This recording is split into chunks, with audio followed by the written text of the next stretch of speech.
On this Thanksgiving celebration day, I'd like to now introduce our speaker, Reverend Chuck. Thank you. Great.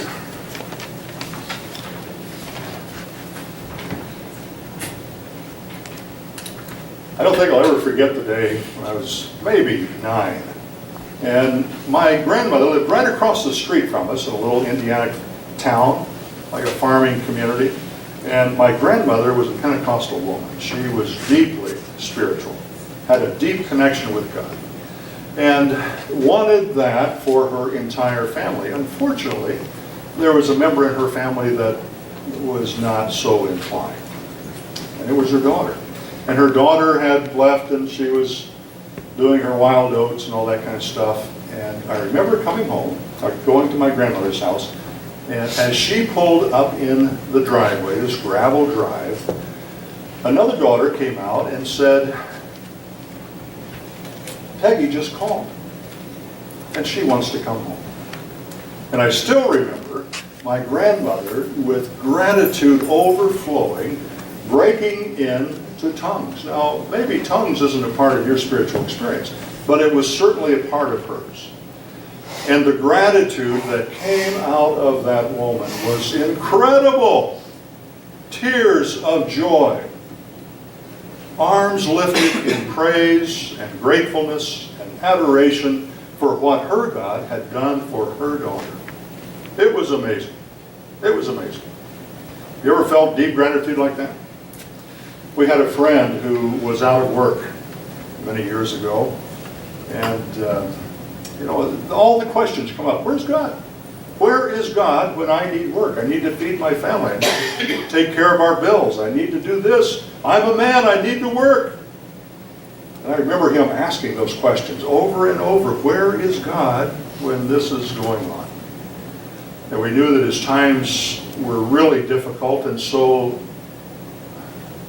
prompted by the women in the church, the men got together and said, we're going to help him. And we dug as deep as we could, and we went to his house, and we talked with him, we shared with him, we sang with him, and then we gave him $1,000. It's amazing what happens when provision comes into your life.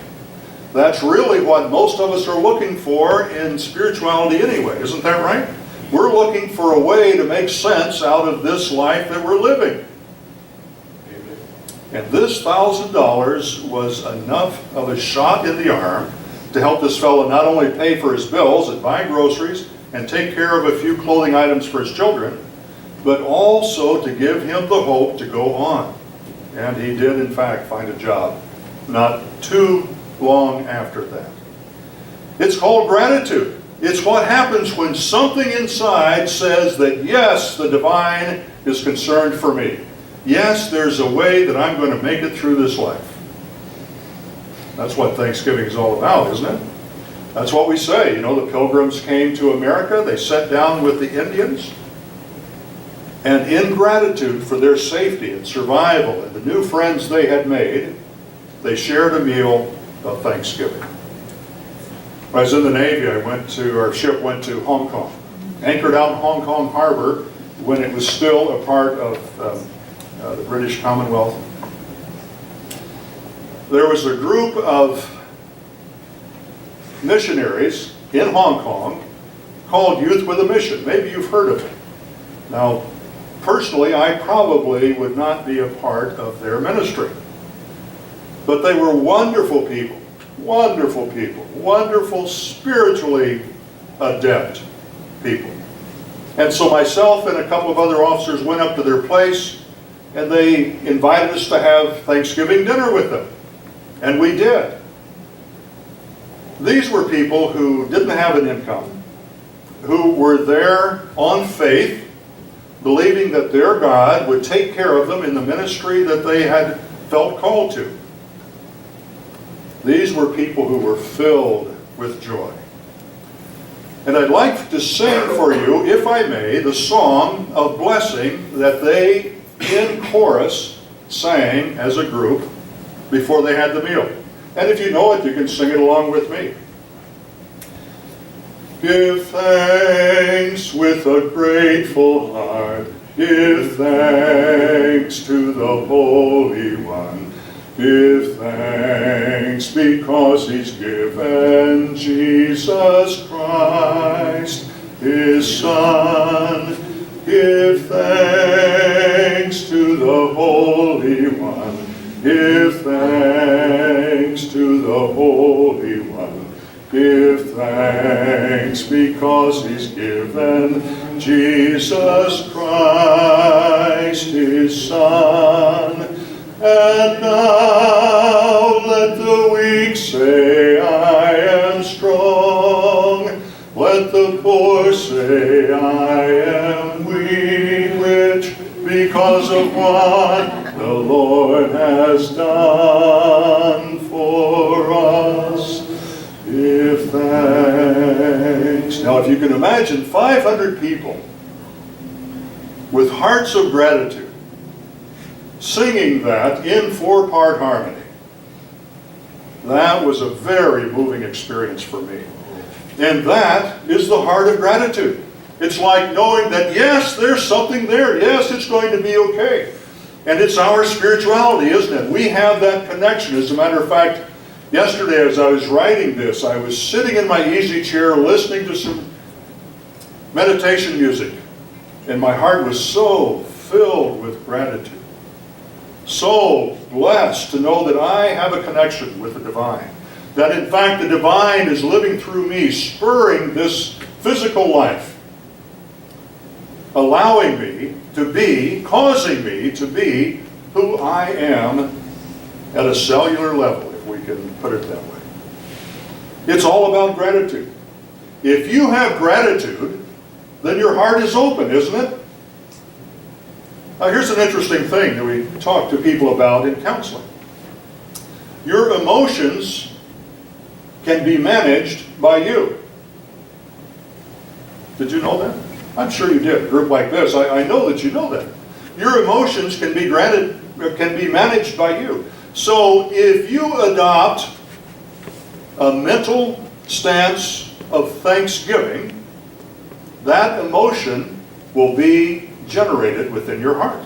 Have you ever tried that? Have you ever been in a very difficult situation and you sat down in meditation and said, for this too I give thanks, and just let the peace come in? Have you ever done that? It works. It's not always easy. You have to quiet the mind. You have to go past that portion of your brain that says, no, I've got to fix this, I've got to make it work, I've got to get something in here to take care of myself. And you bypass all of that, and in faith, in your divine connection, you say, thank you for this too. It's amazing what happens. The peace comes in. As the gratitude begins to ooze through your pores, life takes on balance and you can go on with life. And you will find a solution to your problem. What are you thankful for? I've given you some handouts, and I'd like for you to just quickly, if you would, now you don't have to do this. If you don't like doing this or you don't want to do this, you don't have to. You can just sit there and look at me, and I'm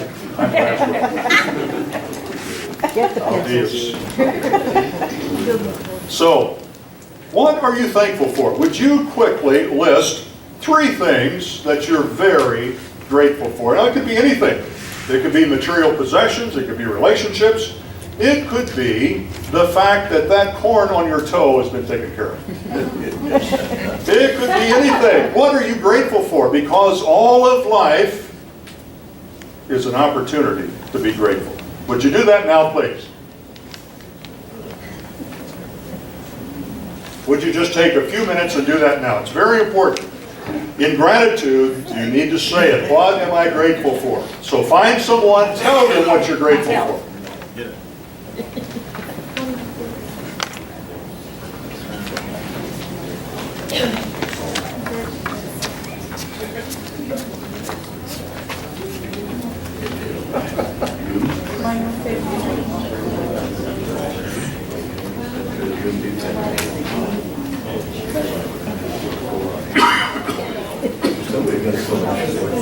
Yes. Thank you.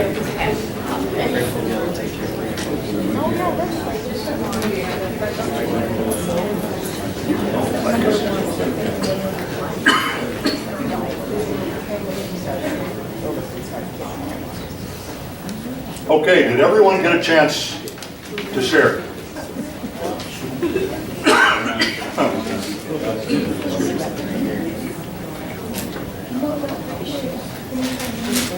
Do you remember when the Israelites were wandering in the desert?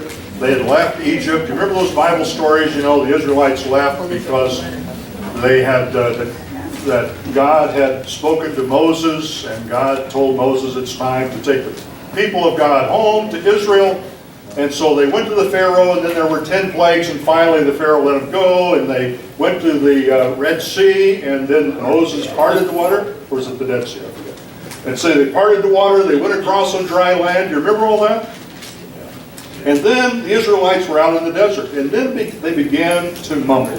They began to complain. Do you remember those stories? That's a story of why it's important to be grateful. When we go through that entire story, we realize that God did not allow the Israelites to go into the promised land until that generation of grumblers had all died. And until they were grateful. Then he allowed them to go in. Now, how does that apply metaphysically? Well, we say that everything in the divine scriptures, the Holy Scriptures, is really a metaphor for our lives. You can either live a life of gratitude and thereby enter the promised land, or you can stay in your deadened state and live a life of complaining and grumbling. The choice is yours. The choice is totally yours. And when they did go into the promised land, what happened then? This wonderful scripture was written by one of the Old Testament prophets that said, once we were not a people, but now we are the people of God. Isn't that amazing? Once, when I didn't understand how to live life, I had no divine connection. But now, the divine presence flows through me. Now I understand what the secrets of life are. And it begins with gratitude. What a great day to talk about one of these principles of unity. Gratitude is one of the powers of men. Here's another biblical reference. Do you remember the story of the rich man and Lazarus? Lazarus was a crippled man who sat outside the gate of the rich man. And every day the rich man would go through in his chariot or whatever he had back then, I don't know. And the rich man wished that he could just have the crumbs off the crippled man wished he could just have the crumbs off the rich man's table. Just something to eat. He wished that, and in his heart he said, God, I give you thanks for this, and yet I'm grateful anyway. Well, the story goes on and says the rich man died, and the poor man died. The poor man went to the heart of Abraham, if you will. I think that's the way it's referenced. The rich man died and went to hell. Now, let me say at this point, I don't believe in hell. But these are scriptural writings of people who understood life in these terms. So anyway, the rich man's in hell. The poor man is up in the bosom of Abraham, up in heaven. And they can see each other. Now, how could they see each other? I don't know. You just have to take the story on its face value. And so the rich man in hell calls to Abraham and says, Abraham, Abraham, I am in torment. Could you send Lazarus with a spoon of water to quench my tongue? And Abraham says, no, I'm sorry, there's a huge gulf and it couldn't be crossed. And so the rich man says, well, couldn't you at least send him or someone else to tell my brothers, to warn my brothers that they need to live a different life so they won't wind up where I am here?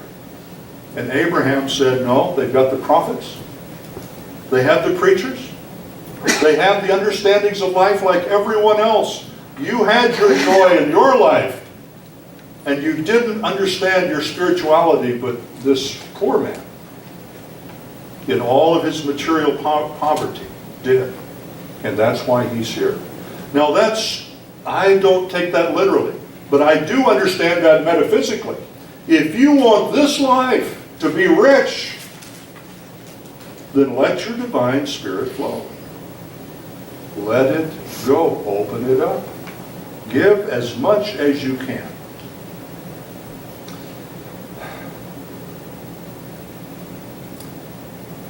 What's the next on that list right there? What's the next thing I ask you to write down? 3 things I want. Three things I want to be grateful for. Would you write 3 things that you would love to see manifest in your life? Whatever it is, that's for you. Whatever it is. Might say, I want the Seattle Mariners. No, Seahawks. That's why I said, well, actually, I want the Mariners to actually win a few games. Every time I've gone up to see the Mariners play, they've lost. Every single time. You know, and the Seahawks were kind of modifying my Mariner shame. You know, it's like, oh, jeez.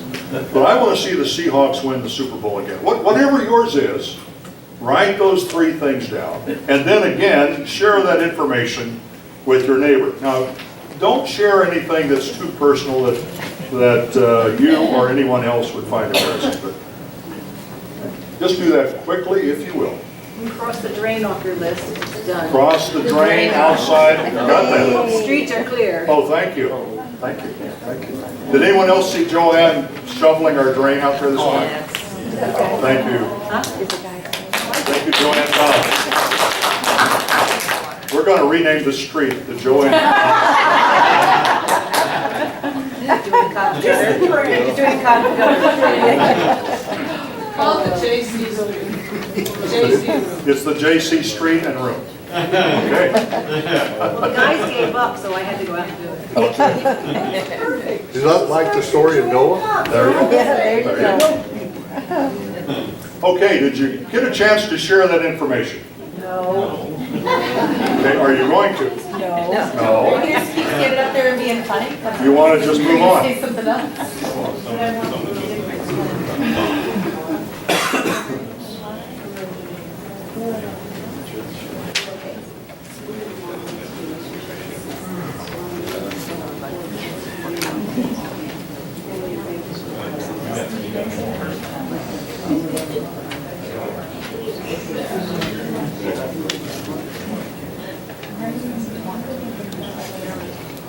Now, why are we doing this one? Well, it's because gratitude comes in when those things that we have sought or those needs that we have are manifest. So decide where you want to go. Decide what you want to manifest in your life. And then enjoy and in gratitude. When it's there, give thanks. It's the way it works, and it does, in fact, work. I had someone say, well, what about money? You know, I saw myself winning the lottery. I did. It was wonderful. I had $25 million in my hands. I was just throwing it up in the air. I was giving $1,000 to people indiscriminately. I saw all of that, but I didn't win the lottery. What happened? You didn't buy a ticket. You know, the thing in spirituality is that the blessings all start with our foundations. They all start with our connection to the divine. If you try to bypass that foundational relationship, everything else just kind of falls flat. It's like a balloon that isn't fully inflated. Your spirituality needs to be tended to regularly. If you don't do that, you'll find that your spiritual seeing, your spiritual envisioning lacks its power. How do we do that? Well, we do it through meditation, don't we? We do it through what we're doing today, getting together with other people of faith, other people of spirit, and we encourage one another. We hear their stories of how their lives have been provided for, and it encourages us, and it reminds us to go back to the basics. You know, great football players are great because they do the basics very well. It's the basics. It's the basics in spirituality that will make your life change. So, how can we change? How can we tend to these basics specifically as it applies to gratitude? Well, it's kind of like meditation. How do we hear the voice of God? Well, we meditate. We make room for the Spirit of God to speak to us. We just get in the quiet. And after we've done that, we are more spiritually aware. We have something inside that gives us the answer for living. That's no different in provision. It is no different in provision. If you want provision in your life, then make sure that you are a channel for provision and blessing for others. That's it. And that is a universal principle. You'll find that concept in every spiritual group in the world. If you are looking for blessings, and we all are, then make sure that you are a channel of blessings for others. So on this third thing on your sheet, I've got something that you can give away right now, right to these people in this room. Now, you may not have $1,000 that you can give to me this morning, but I hope you do. But something that you can give away. Maybe it's a smile. Maybe it's a word of encouragement. Maybe it's a new button that you found that you think is just perfect. Maybe it's a paper clip. Maybe it's an ink pen. Maybe it's a smile. I don't know. But I'd like for you to write 3 things down that you can give away right now. And then, when you have those written down, would you get up and go to whoever you intend this for and give it to them? Whatever it is. It might be a smile. It might be that button. It might be $1,000 for me. I don't know.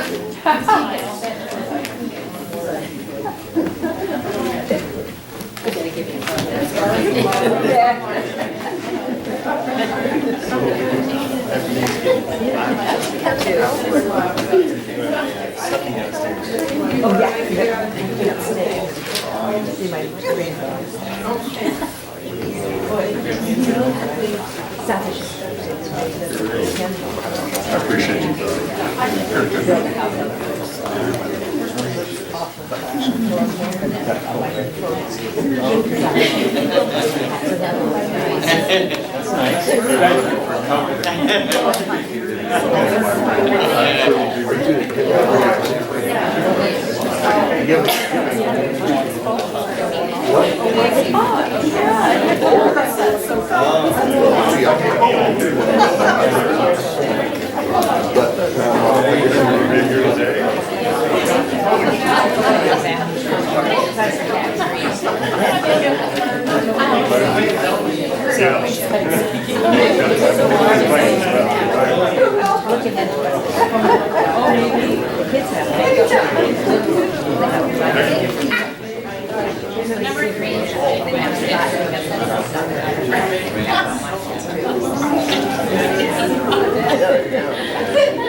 I appreciate all you guys. Blessings to you.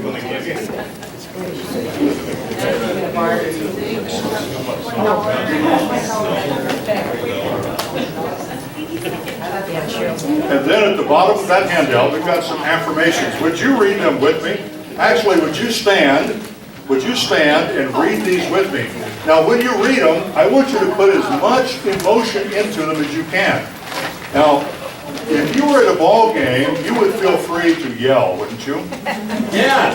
Because that's the way you generate emotions. Put as much emotion into this as you can.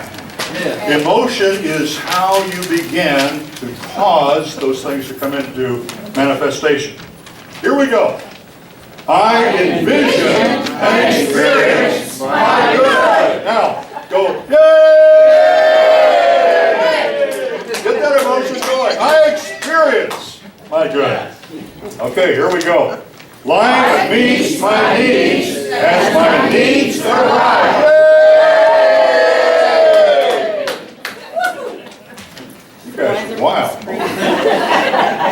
I give to meet the needs of others, making room for blessings to continue to flow with me.